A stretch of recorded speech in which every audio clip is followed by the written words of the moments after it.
పశ్చిమ గోదావరి జిల్లా 78వ స్వాతంత్ర దినోత్సవ వేడుకలను పురస్కరించుకుని తణుకు మండల తహసీల్దార్ కార్యాలయంలో జాతీయ పతాకాన్ని ఆవిష్కరించి స్వాతంత్ర సమరయోధులకు నివాళులు అర్పించిన ఎమ్మెల్యే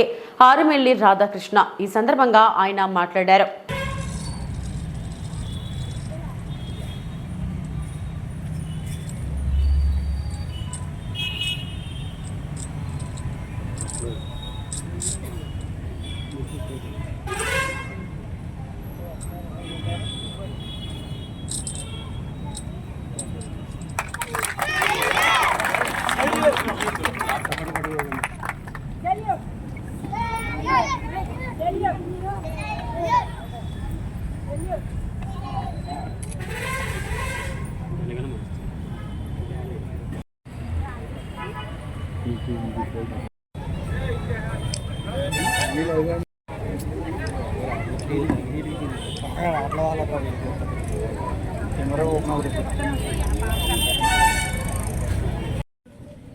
తణుకు నియోజకవర్గ ప్రజలందరికీ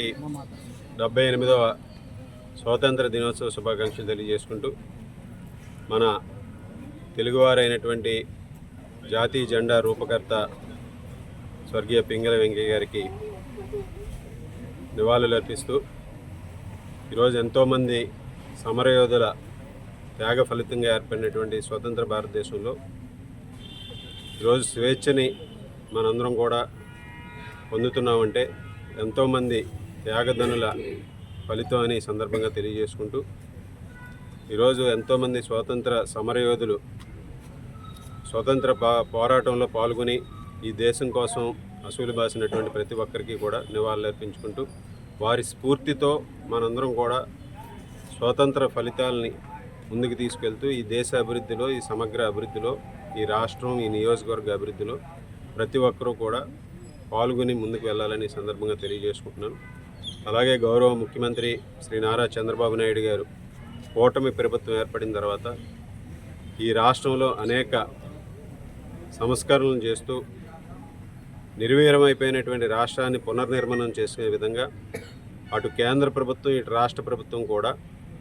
వికసిత్ భారత్, వికసిత్ ఆంధ్రప్రదేశ్, అలాగే విజన్ 2047 లక్ష్యాలతో ముందుకు వెళ్ళటం జరుగుతుంది. ఈరోజు అన్ని విధాలుగాను కూడా 2047కి ప్రపంచంలోనే అభివృద్ధి చెందినటువంటి దేశంగా ఉండాలనే లక్ష్యంతో ముందుకు వెళ్తున్నాం. అదేవిధంగా ఆంధ్రప్రదేశ్ రాష్ట్రం కూడా అమరావతి నిర్మాణంతో పాటుగా, పోలవరం నిర్మాణంతో పాటుగా ఆంధ్రప్రదేశ్ని సమగ్రంగా అభివృద్ధి చేసే విధంగా విజన్ 2047తో ఈరోజు చంద్రబాబు నాయుడు గారు కూటమి ప్రభుత్వం వెళ్తుందనే సందర్భంగా తెలియజేసుకుంటున్నాను. అలాగే మన తణుకు నియోజకవర్గంలో కూడా ఈ స్వతంత్ర దినోత్సవాన్ని పురస్కరించుకుని మనం ప్రారంభించుకున్నటువంటి క్లీన్ అండ్ గ్రీన్ తణుకుని సాధించే దిశగా ప్రతి ఒక్కరూ కూడా భాగస్వాములై గ్రామాల్లో పారిశుద్ధ్యాన్ని కానీ, తణుకు పట్టణంలో పారిశుద్ధ్యాన్ని కానీ పెంపొందించుకుని మనందరం కూడా మన నియోజకవర్గాన్ని సమగ్రంగా అభివృద్ధి చేసుకునే భాగంగా ప్రతి ఒక్కరూ కూడా భాగస్వాములు కావాలని ఈ సందర్భంగా అందరినీ కోరుకుంటున్నాను. అలాగే అన్ని విధాలుగాను కూడా ఈరోజు ప్రభుత్వం అందించేటటువంటి అభివృద్ధి, సంక్షేమాన్ని సమపాలనలో తీసుకెళ్ళి నియోజకవర్గం సమగ్రంగా అభివృద్ధి చేయడానికి